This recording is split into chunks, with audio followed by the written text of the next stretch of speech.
What causes HAI or hospital acquired infection? Microorganism in হসপিটালের মধ্যে যে মাইক্রোঅর্গানিজমগুলি থাকে সেই কারণে হসপিটাল অ্যাকোয়ার্ড ইনফেকশন হতে পারে। এবং ইমিউন সাপ্রেসড হোস্ট মানে যার ইমিউনিটি কম, সেই কারণে সেই পেশেন্টদের ক্ষেত্রে দেখা যায় তারা অনেক বেশি হসপিটাল অ্যাকোয়ার্ড ইনফেকশনে আক্রান্ত হয়ে থাকে। মোড অফ ট্রান্সমিশন কী আছে? কন্ট্যাক্ট, যেটি ডিরেক্ট এবং ইনডিরেক্ট দুটি টাইপের হয়ে থাকে। ড্রপলেটস যদি 5 মাইক্রনের বড় হয়ে থাকে সেখানে লার্জ নিউক্লিয়াই হয়, সেটিকে ড্রপলেটস বলা হয়। এবং এয়ারবর্ন এটি হলো 5 মাইক্রনের কম আয়তনে হয়ে থাকে। এই যে কন্ট্যাক্ট, ডিরেক্ট এবং ইনডিরেক্ট কন্ট্যাক্টে যেটি হয়ে থাকে, এটির সাহায্যে এর দ্বারা কোন মাইক্রোঅর্গানিজমগুলি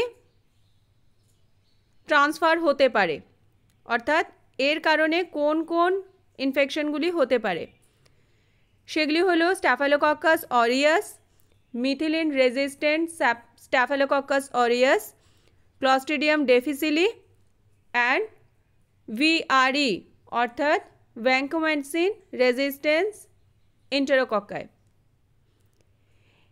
এই মাইক্রোঅর্গানিজমগুলো থেকে দূরে থাকার জন্য আমাদের কি করতে হবে? Frequent hand washing and use of hand washing এবং হ্যান্ড রাব এগুলি যদি ফ্রিকোয়েন্টলি করা যায়, এবং এই যে আমাদের 5 মুভমেন্টস আমরা অলরেডি আগে পড়ে এসেছি, এই সময়গুলোতে যদি করা যায় তাহলে দেখা যায় এই সমস্ত মাইক্রোঅর্গানিজম, এই যে প্যাথোজেনিক মাইক্রোঅর্গানিজম, এগুলো থেকে আমরা দূরে থাকতে পারি।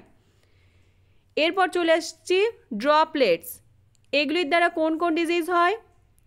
Diphtheria, influenza type B, meningitis, এগুলি এই ড্রপলেটের সাহায্যে ছড়িয়ে পড়ে। তাই আমরা যদি PPE অর্থাৎ personal protective equipment, barrier nursing use করি, হ্যান্ড ওয়াশিং করি, তাহলে এই ইনফেকশনগুলো থেকে, এই ডিজিজগুলো থেকে আমরা দূরে থাকতে পারবো। এরপর আসি এয়ারবর্ন ডিজিজ কোনগুলো? Tuberculosis, measles, pneumonia etcetera. এগুলো থেকে দূরে থাকতে পারবো আমরা যদি স্ট্যান্ডার্ড প্রিকশন মেনটেন করে চলি। পার্সোনাল প্রোটেক্টিভ ইকুইপমেন্ট আমাদের যখন ইউজ করার দরকার তখন আমরা ইউজ করতে পারি।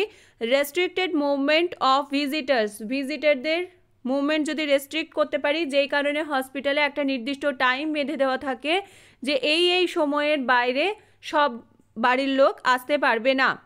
এবং হ্যান্ড ওয়াশিং, এগুলির দ্বারা আমরা কিন্তু এই সমস্ত রোগগুলি থেকে দূরে থাকতে পারি।